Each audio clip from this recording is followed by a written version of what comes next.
കഴിഞ്ഞ ദിവസം സ്കൂളിൽ നിന്ന് ചോക്ലേറ്റ് കഴിച്ച 4 വയസ്സുകാരൻ അബോധാവസ്ഥയിലായി ആശുപത്രിയിൽ ചികിത്സ തേടിയ സംഭവം ആശങ്ക കൂട്ടുകയാണ്. കാരണം LKG, UKG ഈ വിഭാഗത്തിൽപ്പെട്ട കുട്ടികളിൽ പോലും ലഹരി ചോക്ലേറ്റിൻ്റെ രൂപത്തിൽ എത്തുന്നു എന്നത് നമുക്ക് നിസ്സാരമായി തള്ളിക്കളയാൻ പറ്റുന്ന ഒരു സംഭവമല്ല.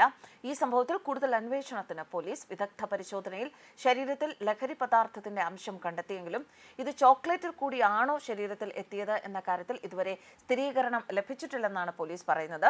കൂടുതൽ അന്വേഷണത്തിന് ശേഷം മാത്രമേ ഇക്കാര്യത്തിൽ വ്യക്തത വരൂ. സംഭവത്തിൽ അന്വേഷണം ആവശ്യപ്പെട്ട് രക്ഷിതാക്കൾ ജില്ലാ പോലീസ് മേധാവിക്കും കളക്ടർക്കും പരാതി നൽകിയിരുന്നു. UKG വിദ്യാർത്ഥിയായ മണർക്കാട് സ്വദേശിയാണ് ആശുപത്രിയിലായത്. കഴിഞ്ഞ തിങ്കളാഴ്ചയാണ് സംഭവം. സ്കൂൾ വിട്ടു വന്ന കുട്ടി എണീക്കാത്തതിനെ തുടർന്ന് വടവാതൂരിലെ സ്വകാര്യ ആശുപത്രിയിൽ പ്രവേശിപ്പിക്കുകയായിരുന്നു എന്ന് മാതാപിതാക്കൾ പറഞ്ഞു. പിന്നീട് വിദഗ്ധ ചികിത്സയ്ക്ക് എറണാകുളത്തെ സ്വകാര്യ ആശുപത്രിയിലേക്ക് മാറ്റി. പരിശോധനയിൽ ഉത്കണ്ഠ, ഉറക്കമില്ലായ്മ എന്നിവയ്ക്ക് കഴിക്കുന്ന മരുന്നുകളുടെ വിഭാഗത്തിൽപ്പെടുന്ന ബെൻസോഡയാൻസിപൈൻസ് എന്ന ലഹരി പദാർത്ഥം ശരീരത്തിനുള്ളിൽ കണ്ടെത്തി. ആരോഗ്യനില മെച്ചപ്പെട്ടതോടെ ഡിസ്ചാർജ് ചെയ്തു. ചോക്ലേറ്റ് കഴിച്ചതിന് ശേഷം കുട്ടി ക്ലാസ്സിൽ കിടന്ന് ഉറങ്ങിയെന്നാണ് ടീച്ചർ പറയുന്നത്. ആശുപത്രിയിലെ പരിശോധനയിൽ ശരീരത്തിൽ ലഹരിയുടെ അംശം കണ്ടെത്തിയതോടെ വിവരം സ്കൂളിൽ അറിയിച്ചു. തുടർന്ന് സ്കൂൾ അധികൃതർ കുഞ്ഞു കഴിച്ച ചോക്ലേറ്റിന്റെ കവർ അയച്ചു തന്നു എന്നാണ് അമ്മ ഒരു അഭിമുഖത്തിൽ പറഞ്ഞത്. സ്കൂളിൽ നിന്ന് കുട്ടികൾക്ക് ചോക്ലേറ്റ് നൽകിയിട്ടില്ലെന്നാണ് അധികൃതർ പറയുന്നത്. ഈ കുട്ടിക്ക് എവിടെ നിന്നാണ് ഈ ചോക്ലേറ്റ് ലഭിച്ചത് എന്ന് വ്യക്തമല്ല. കൂടുതൽ അന്വേഷണത്തിൽ കാര്യങ്ങൾ വ്യക്തമാകും എന്നാണ് കരുതുന്നത്. ചോക്ലേറ്റിൽ നിന്നാണോ ഈ ലഹരി ഉള്ളിൽ കടന്നത് എന്നറിയില്ല. അഥവാ പരിശോധനയിൽ അങ്ങനെയാണ് തെളിയുന്നത് എങ്കിൽ ഈ പ്രായത്തിലുള്ള കുട്ടികളെ പോലും ഫോക്കസ് ചെയ്തുകൊണ്ട് ഇത്തരത്തിലുള്ള ലഹരി സംഘങ്ങൾ പ്രവർത്തിക്കുന്നുണ്ടോ എന്നത് അന്വേഷിക്കേണ്ടതായിട്ട് വരും. കഴിഞ്ഞ മാസം 17 സ്കൂളിൽ നിന്ന് വീട്ടിൽ വന്നപ്പോൾ മുതലാണ് 4 വയസ്സുകാരൻ ശാരീരിക അസ്വസ്ഥതകൾ പ്രകടിപ്പിച്ചത്. ആദ്യം വടവാതൂരിലെ ആശുപത്രിയിൽ പ്രവേശിപ്പിച്ചു. ആരോഗ്യനില മോശമായതിനെ തുടർന്ന് കോട്ടയം മെഡിക്കൽ കോളേജിലെ കുട്ടികളുടെ ആശുപത്രിയിലേക്ക് മാറ്റി. അന്നേ ദിവസം കുട്ടി ചോക്ലേറ്റ് കഴിച്ചിരുന്നതായി സ്കൂൾ അധികൃതർ അറിയിച്ചപ്പോഴാണ് രക്ഷിതാക്കൾക്ക് സംശയം തോന്നിയത്. കുട്ടിയുടെ രക്തസമ്മർദ്ദം കൂടി അബോധാവസ്ഥയിലായി. പിന്നാലെ കൊച്ചിയിലെ സ്വകാര്യ ആശുപത്രിയിൽ കൊണ്ടുപോവുകയായിരുന്നു. ആ പരിശോധനയിലാണ് കുട്ടിയുടെ ശരീരത്തിൽ ബെൻസോഡയാസിപൈൻസിന്റെ സാന്നിധ്യം സ്ഥിരീകരിച്ചത്.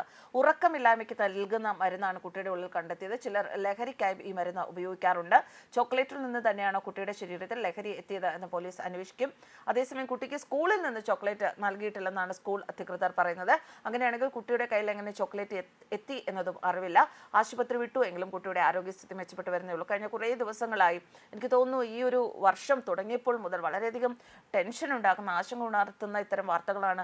റാഗിങ്ങിന്റെ വാർത്തകൾ വരുന്നു. അതുപോലെ തന്നെ സ്കൂൾ കുട്ടികൾക്കിടയിൽ ആക്രമണങ്ങൾ നടക്കുന്നു. ഷഹബാസിന്റെ വിഷയം കേരളക്കരയെ നടുക്കി. ആ നടുക്കത്തിൽ നിന്ന്, ആ ഞെട്ടിൽ നിന്ന് ഇനിയും കേരളം മുക്തമായിട്ടില്ല. അതിനിടയിലാണ് ഇത്തരത്തിൽ കൊച്ചു കുഞ്ഞുങ്ങളെ കേന്ദ്രീകരിച്ചും ഇനി ലഹരി സംഘമുണ്ടോ എന്ന രീതിയിൽ അന്വേഷണം പോകേണ്ടുന്ന സാഹചര്യങ്ങൾ, അത്തരം വാർത്തകൾ പുറത്തു വരുന്നത്. എന്തായാലും കേരളത്തിന് എന്താണ് സംഭവിക്കുന്നത് എന്നുള്ള കാര്യത്തിൽ ഒരുപാട് ആശങ്കകൾ കൂടുകയാണ്. ഈ കഴിഞ്ഞ കുറേ ദിവസങ്ങളായി കൊലപാതകങ്ങളുടെയും മരണങ്ങളുടെയും ആക്രമണങ്ങളുടെയും ഇത്തരം ലഹരി സംഘങ്ങളുടെയും ഒക്കെ രൂപത്തിൽ എന്തായാലും ഇതിൽ നിന്നൊക്കെ ഒരു മാറ്റം വരുത്താൻ നമ്മുടെ സമൂഹം വിചാരിച്ചാൽ, നമ്മൾ ഉൾപ്പെടുന്ന നമ്മൾ ഓരോരുത്തരും വിചാരിച്ചാൽ മാത്രമേ സാധിക്കൂ എന്ന കാര്യത്തിൽ സംശയമില്ല. വളരെ പെട്ടെന്ന് ആ ഒരു ആശങ്കകളിൽ നിന്ന് മുക്തമാകും എന്ന് തന്നെ നമുക്ക് പ്രതീക്ഷിക്കാം. ന്യൂസ് ഡെസ്ക് കർമ്മ ന്യൂസ്.